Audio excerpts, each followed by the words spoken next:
Teachers, what's your story about the worst parent you've ever had to deal with? Not my stories, but those of my wife. She works in a very poor district, and one of her first years in education she had a kid who had a severe and untreated cleft palate. She wrote to the local university hospital and got them to treat the kid for free. Specialist, return visits, surgeries etc. all covered. The kid was ecstatic after his first surgery as it was a huge improvement. A few months later another surgery, more improvement. Kid is much better, but still needed a ton more work. The father decided to move to Utah and abandon treatment, as he recently became involved with Mormonism. He told my wife God sent us you, if he wants, let's call him Little Johnny, to finish his treatment he'll send us someone else. Another one, she notices that a kid is getting dirtier and is wearing the same clothes as the week progresses. It is unusual for him, so she asks him why his father hasn't been cleaning him, to which he responds, Daddy hasn't been home all week. Turns out the kid's mom had left them and gone back to Uruguay and the father was holed up on a bender at his new girlfriend's house. He told them that he didn't want to deal with the kids anymore. This first grader had been getting him and his younger brother up, dressed and to school for a week. My wife teaches in a poor part of town. She's had abusive grandmas, drunks, you name it. The one that sticks in my mind is when the cops had to take a little girl because Child Protective Services didn't have anyone free. The little girl had shown up at school with a belt buckle shaped welt on her face. It wasn't her first incident. I taught English in China, mostly university level, but I also worked at a tutoring school for high schoolers. This one kid's mother demanded that my student, who was 14, write a 10-page paper every day. One every freaking day. My hour spent tutoring him was always spent going over his paper and telling him where he needed to stop repeating himself, where personal anecdotes weren't appropriate, and where I could tell that the anecdotes were totally made up. I tried telling him that some of the prompts he chose didn't need more than 3 or 4 pages. I tried pleading with him to stop writing when he had said everything he needed to say, not when he hit the 10th page. But his mom, who spoke no language besides her native one, would punish him if he didn't write 10 pages, withholding food, beating him, all that nasty crap. So his writing quality got worse and worse as he prepared for his English exam to finish high school in the US because he never learned how to write with quality, only quantity. I sent him home with a big note to his mom about why what she was doing was going to cause him to fail his big exams, and she came to the school to scream at me about how I was a terrible teacher and had no idea what American schools needed. Lol, what? He failed the exam, which surprised nobody at the tutoring center, and his mother beat him so badly he was pulled out of school for a couple weeks. What sucked the most is that there aren't exactly laws against that sort of thing, and there's nothing I could do about it but work with the center to get him more hours there, and less at home. I still think about him, and I hope he eventually got out of the country and away from his parents. When I went to kindergarten, my mom was an aide there to help kids who were slow. The first day of school one kid showed up and they had no idea who he was. He hadn't been enrolled. His mother just put him on a school bus. At least he made it to school. Could have been a lot worse. I used to work at a pupil referral unit, which is basically a school for 14-16s to come once they've been excluded from mainstream. We had all the nasty behavior students who couldn't handle normal school in a safe manner. One of these kids, let's call him Dave, was an intermittent attender, only coming into school once or twice every few weeks. He was always a good lad when he came in though, very mature, but like the majority of these kids he had plenty of family issues at home. His mother in particular liked to beat him when he went home, so he spent most of his time around other family members' houses or on the streets. One day he comes in with a massive black eye and a few broken ribs. We get him taken to hospital and get child protection involved as it's clear evidence of what we've suspected. So anyway, a few weeks later and CPS have some of Dave's family in to interview. It turns out that the brothers of Dave had claimed that they were able to take him out of the danger he was in and could look after him in their own houses. What CPS didn't realize was that these brothers were beating him as much as his mother but kept it quiet to stop him being taken away by CPS. On the second to last day I saw Dave, he came in with a mobile phone and a GPS in his hand, his fist covered in blood and a look of not really bothered on his face. I asked what had happened. He said that he'd punched a cabbie's window in, smashed him in the face a few times, then nicked his GPS and his phone. I was like, yes, I can see that. But why? He smiled and said, because now I'm going to get arrested, and then I get away from my family and have some food. The last time I saw Dave, he came into the school before his court appearance to sort some details out. He had this massive grin on his face even though he was cuffed. He looked at me and said, I had orange juice today, sir. First time ever, and he didn't stop smiling. Worst mother ever for causing her son to consider crime as an alternative to being at home with her. Just wow, really. I had the parent of a kid who came up to me and said, I don't understand why my son got an 85% and that other kid got 90%. My son and all his friends tell me the other kid sucks at sports and yet he gets a higher grade than my son. I'm very disappointed in you, HIV Aladdin. Another story, a mother of a kid who got 97% in my class came up to me, as serious as possible, and said, what's wrong with my kid? I looked at her and said, nothing. Your child has the best mark in my class. She goes, yes, but where can he do better to get that extra 3%? Frick parents. My wife is a teacher in a very small, very poor, rural southern town. On a weekly basis, she's dealing with drunks, addicts, neglect, and abuse. She has lots of stories, but the saddest one that stands out to me was a little boy who didn't have a coat. The school takes donations from the community and supplies winter coats and shoes to any kids who don't have them. So anyway, it was getting cold and the little boy didn't have a coat. My wife went to the school nurse and got one of the donated coats and gave it to the boy. A few days later, she got word that the same boy again didn't have a coat. She asked him if he had forgotten it and he burst into tears. After several minutes of consoling him and assuring him that he wasn't in trouble, he told her the truth. His mom had sold it. From what I know of the mom, it was almost certainly for drug money. My GF is a teacher and she tells me of the horrible meetings she has with parents, and the ones that stick out are the aggressive parents who think she is lying about their children missing, not doing work. My GF is incredibly well organized. There may be an accident here and there, but if your little girl is missing 10 assignments, it's not the teacher losing things. If you need to physically intimidate someone, you're pretty fricked up, especially when it's a 5'4" woman. She has 3 sets of parents that need to have administration in the room to supervise them because they will try to bully her. I have to. My first year of teaching, I had a student with severe ADD and some moderate processing issues. She was also the sweetest, hardest working student in the grade. Problem was, without her meds, she could not focus and retained nothing. Her mother refused to give her meds, even when the student begged her, and then refused to let her stay to tutor with me after school, stating, I didn't even finish school, became a model and am doing fine. My daughter can do the same. Besides, her father is paying you to tutor her, not me, and frick him. Second year, had a student with very severe processing issues and very severe executive function problems whose mother was not only another special education teacher at my school, but was also best friends with my boss and was not a certified teacher. According to this woman, I was incompetent and a bully. Why? I made her son do his work. I sat down with him every day and retaught him everything and helped him get through his homework. He just didn't want to do it with me because he knew she would do it for him if he brought it home.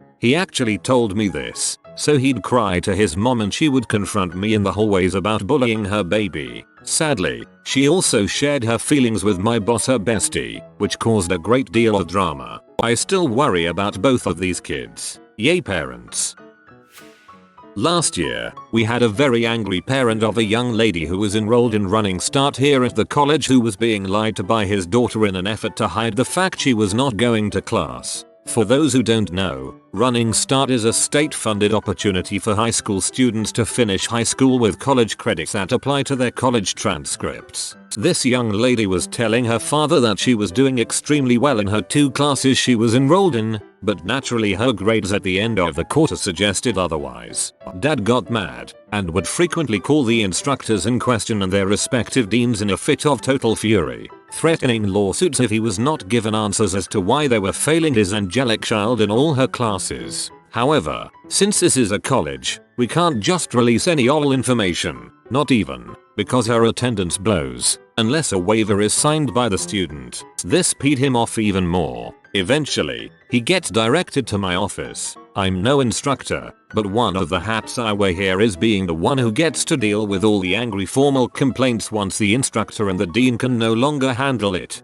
That said, people are usually quite livid by the time they get to me. This man called me at least once or twice every day in attempt to get in touch with the vice president, the president, you name it. He called me awful things, yelled and slurred with his accent behind comprehension, and complained about our crappy education system for ages, and it was my job to listen, every day, joy, and all the while, I have to repeatedly remind him I can't tell him anything about his daughter's time here because it is an ethical violation when there is no waiver on file. But heaven forbid he take no for an answer. He started coming onto campus and stalking the instructors by waiting at their offices, attempting to confront the dean in person, etc. Each time, we told him we couldn't release personal information unless his kid signed the waiver. Eventually, security got involved and he was banned from campus. My supervisor had told me after the fact that she found his daughter had actually been removed from one of our sister colleges prior to her enrollment with us. Apparently her father had been stalking instructors for the same reasons and they believed him to be a serious threat. Just a story from when my mother was a teacher. My mother taught in a school district in Utah for 30 years. She saw everything from science room explosions to affluent teens shooting semi-automatic weapons into the side of the school. This was pre-Columbine, mind you. One story she told me once I came out of the closet affected me deeply. She had been a very understanding teacher and a lot of students would confide their deepest, darkest secrets to her. One teen had finally worked up enough courage to tell her that he was gay. She asked him if his parents knew, and if they were accepting. He said that his parents didn't know, and he was afraid to tell them. I guess eventually he finally told his mother, who then told the father. Now this father was the bishop to one of the churches in the ward, loved by many and considered a good man. When he found out, he pushed his son down the stairs and beat the ever-loving crap out of him. This happened regularly, one time putting him in the hospital. The mother did nothing. She would call my mother in the middle of the night sobbing, not knowing what to do. My mother had to sit there and listen to one of her best and brightest students scream in pain while his father beat him. After he graduated high school, the boy moved to SLC to live a more open lifestyle. This again was early 90s and the HIV epidemic was still very deadly. He ended up contracting HIV and was dead by his mid-20s. The parents were so ashamed of him. They had no funeral and no headstone. They gave him a small marker and that was it. My mother was so enraged by this, she called them and basically chewed out the father for being such a horrible person. They finally got him a tombstone. On it, they had listed his death date as the day he told them he was gay. It is part of the reason I never want to go back to my hometown. Never confuse piousness with morality. When I was working as a library and office aide in high school, I had to deal with a lot of parents. The one I remember most clearly was a mother who stormed the office during registration week, which is during the summer. At my high school, if there is a problem with your schedule, you line up outside the office and wait to meet with your counselor, which can take hours. Most people bring a cup of coffee and a friend parent to wait it out. This lady barged into the office, having cut in front of over 100 patiently waiting students, and demanded to see a counselor. The administrative assistant in the office asked why, and the lady said she wanted to discuss her son's high school education. When asked to leave and come by at a less busy time, her eyes bulged and she started yelling, "But I am an involved parent. I need to speak to my son's counselor to be involved in his education." That lady picked absolutely the wrong week to throw a fit in the office. Not a teacher, but I used to be a monitor at summer camp. There was this little boy, Kyle, who was always pushing his and our limits, being a little brat, bullying other kids and thus regularly put in timeout, which somehow made his behavior even worse. So after another hard day, I decided to inform his mom about his behavior, to which she said, "Oh, I know, he's the worst. Just punish him before he gets the chance to say anything. That's what we do." No wonder he'd been acting out. Little boy just wanted some attention. Not a teacher but a school counselor. I had two parents in a crazy custody battle and found out long after the fact that both parents would secretly record their meetings with me. Apparently they kept bringing the tapes to court to show that the other parent is a bad parent, not even sure what they thought they could prove. The judge continued to tell them that they can't record people without their consent. 3 years ago I got this kid in my class who had been expelled from his previous school at 4th grade. That's kind of impressive, so I was pretty interested in learning more. When school started, he was a real angry kid, quick to fight, kind of a grudge holder. He got suspended the second week of school for starting a fight in the cafeteria. When we had his back to school conference with mom, she said she appreciated us suspending him because she had been trying to get SSI money for him for being crazy for years. You gotta make one crazy, so they will send you a check, she told me. So anyway, come to find out this woman was taking a normal kid and telling him he was crazy and worthless and stupid. He wasn't actually any of those things. He was angry and poorly raised. Anyway, he ended up doing well at our school. He was actually quite bright, and I got him placed in our gifted program. When his mom found out, she came up to school to tell me I was a stupid C who was ruining the work she'd done. Also, he had a little sister in kindergarten who he was basically raising. It was so hard at the end of the year to send him home for a summer with his mom, but he apparently is still doing well. He's in 7th grade this coming fall and he still comes back to update me on his doings. My mother, who is a teacher, actually says it's the parents who don't care that are the worst. She can handle angry parents just fine, but parents that don't give a crap about their kids' education pee her off. Confiscated a cell phone that was being used to take pictures of other students, one of them mine, in the bathroom from a 6th grade boy. His father showed up an hour later with a lawyer to threaten me with a lawsuit. Good times were had by all. Worst kind of parents are teacher parents. I am a teacher myself, and let me tell you, you are not a teacher here and you don't get to tell me how to do my job.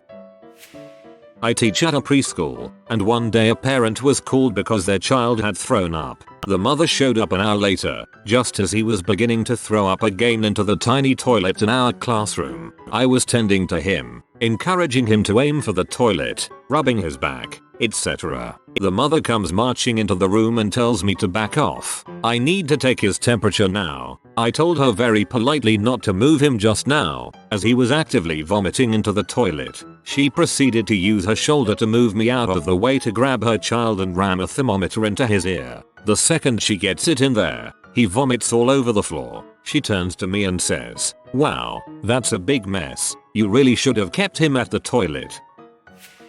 Another on the line of camp counselor stories. I had a 12-year-old boy in my group. He was definitely bulimic and all the kids were super worried about him. When he admitted it to me, he confessed that his parents knew and were grounded it for him. He was only allowed to eat and use the bathroom. If you are new to the channel, you can subscribe. I publish new videos every day. Until then, check another video.